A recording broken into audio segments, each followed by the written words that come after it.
սա մեր պետության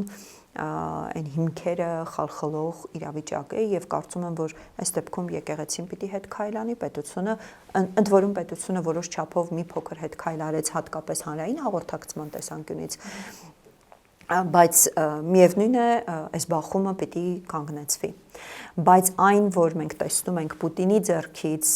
ընդ որում սա բացարձակ անընդունելի է, որովհետև մենք համաշխարհային նաև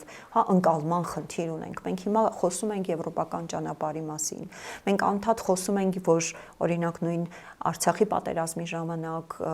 Արցախի հայաթափման ժամանակ ասում են եվրոպացիները ոչինչ չարեցին, բայց երբ դու անընդհատ շարունակաբար